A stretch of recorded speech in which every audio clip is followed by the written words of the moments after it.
I have some additional thoughts on Power Book 4 Force. So, hey y'all, welcome back to my channel. My name is Janice, and I have a segment on my channel called What I'm Watching, where I talk about what I'm currently watching. What I'm currently watching, of course, is Power Book 4 Force. And something that I really wanted to make mention of, and you know, I forgot to talk about was Kate. So, Kate, we know Kate is back, and sorry, somebody said, I'm so happy Diamond Wide Hips having ass got killed.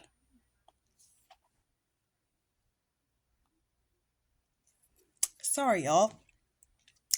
So, so I'm gonna talk about that. But something I did want to mention is Kate. So, a lot of people in the first season were like, Tommy has a black brother. That doesn't make any sense. They just threw that in there. Blah blah blah. It actually made 100% sense the first time I heard it because when I went, well, not the first time I heard it because I watched Power Force first, but after I watched it,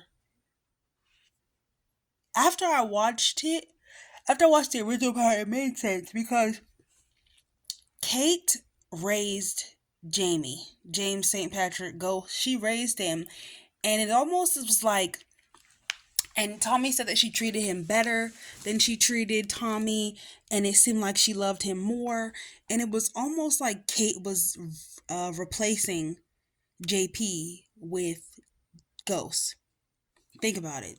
A light skinned black child, smart, intelligent, respectful, everything Tommy wasn't, thinks things through, everything Tommy wasn't. Of course, Kate is starting to miss her son as Tommy grows up to be everything that she didn't want him to be, getting to be like his father, getting in the drug game, hot-headed, all of those not thinking things through, probably a lot of the characteristics that she probably saw in his dad and probably she saw in herself. And she was like, this is my son, this is the son that I've always wanted. And she probably had a hole in her heart, and she used Ghost to fill that hole, and he probably reminded her of what her son would probably be like. That's why she was so attached to him, and that's why she said, I can't lose another son. We all know that she loved Ghost and thought of him like a son and raised him. But I think that the JP connection also had something to do with it. I always felt like that because um I think she mentioned, it was mentioned in the first, it was mentioned in Power Book 4 Force in the first season about how much she loved Ghost, and I immediately made the connection that she was using one son to kind of fill that hole, fill that void in her life. Next thing we want to talk about is this all these random things that happened in this episode, like Diamond doing segs with Madame Wu, like ew, absolutely disgusting. We did not have to see that. And when she was like time Diamond wide hip having ass, I remember in the first season when I first watched it, I used to love Diamond. I used to tell my sister like, oh my gosh, he has such a strong presence. Um, he's so handsome. I have a crush on him. Like, look at him. And she's like, he has childbearing hips, and she said he was FAT. I don't like calling people that, but that's what she said. And I was like, oh my gosh, why would you say that? But like, once I really looked at him, I felt so sad. Cause I'm like, oh my god, I lost my crush on him. But I did still have a lot of love and respect for Diamond's character. And it's sad to see him go because we definitely thought, excuse me, we were smoking on that Gennard pack. I have a weird feeling Gennard is gonna make it out and kind of like be their op and power legacy, which I really don't want to see. But I don't know. Something about this Gennard guy seemed like he has nine lives. Like this not going to be the end for him. Okay, even though it should be. We definitely thought we were smoking on that Gennard pack tonight. I can't believe we're not. Diamond is a real brother for still taking that bullet for Gennard after all Gennard has done. Gennard is still on that coke, and he has plotted to kill Diamond more times than he can count. And he lied straight to his face. Lied straight to his face about, you know, how he felt about the situation and about the fact that he has been plotting on him. But I kind of knew that, like, I thought Diamond was gonna take Jannard himself once he realized Jannard had it out for him, but he didn't. We also got to see Bobby DeFranco, which is Stacy Mark's husband, and he figured out finally that John Mock, is he John Mock? No, Bill Sang. sorry, that Bill Sang is meeting up with the Jimenez so-called fake ass lawyer. They finally realized that the Jimenez lawyer is not a real lawyer, and he probably did take out Markovich. It's Markovich, not Markovic. Who was letting them say that in the episode? The director, you was letting a few things slide this episode that you shouldn't have, okay? Because it's definitely Markovich, okay? That's how they pronounce it in was it they're Serbians or something? Markovic. But anyway, they figured it out. They had something to do with Markovich's death, and also that he ain't no goddamn real lawyer. And they saw him meeting up with Bill Sang, so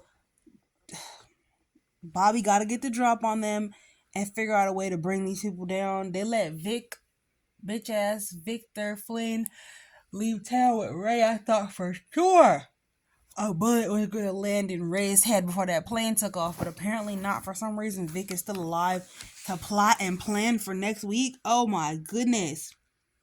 We need him up out of here. Diamond and Tommy got to meet up and talk about where it all went wrong. It went wrong the moment y'all let Jannard back in CBI. Like, that's when shit started to fall apart, okay? That's the moment that it went wrong. Sorry, not sorry. That bridge to nowhere, okay? That's where it's going. A bridge to nowhere. As soon as they let Jannard in there. Fenard, as they was calling him on Instagram, Fentanyl Jannard Fenard. Yeah, as soon as they let him back in there, that's when CBI ended. Right then and there. When the sentimental moment happened between Diamond and Jannard, I knew one of them was gonna go. But like I said, I really thought that Diamond was gonna be the one to take out Jannard. I don't know. But one of them got up out of there, and we're smoking on that Diamond pack tonight. And hey, he shouldn't have jumped in front of that bullet for Jannard, because Jannard was ready to sell him at the river plenty of times. But Diamond is gone. Diamond is gone. Diamond is gone. Kind of sad. It feels so weird. Like, what's Power Book Force without Diamond? I don't know. I thought Diamond's character had a little more potential, and I didn't want him and Tommy to, like, get back cool, but it felt like there was a possibility of it. I don't know. It felt like peace between them for the first time in a long time, and it felt like Diamond was actually thinking straight for the first time in a while. He didn't have Fenard on in his ear like the devil on his shoulder. And let's about Diamond and Marshall would still be alive right now if Jannard didn't gas them up. True, but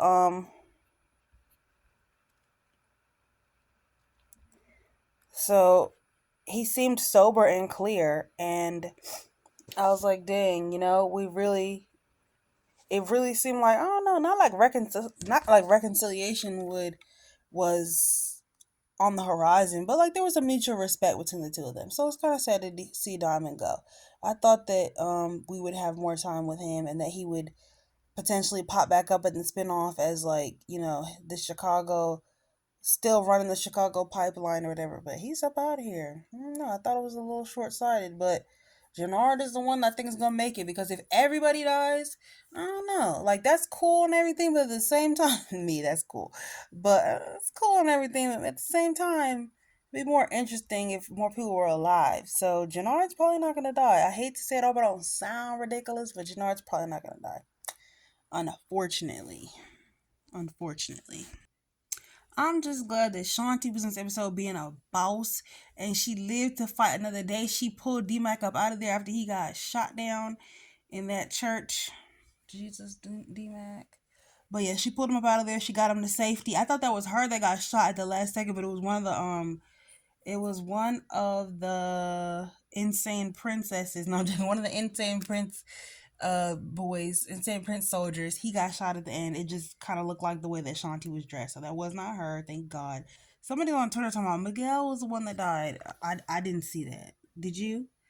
Yeah, so with that being said, and she, sometimes in the heat you can see things wrong, so she probably just missed that. But I didn't see Miguel get shot. So let's see. Yeah, she probably just missed it. I'm gonna have to rewatch the episode. We all have to rewatch the episode because there's a lot of little details that we could have missed the first time around. That being said, you guys, I am tired, so I think I'm going to go to bed. Peace, guys. It's your girl Janice. I'll see you in my next one. And I think that's it for me, guys. I am out. Bye.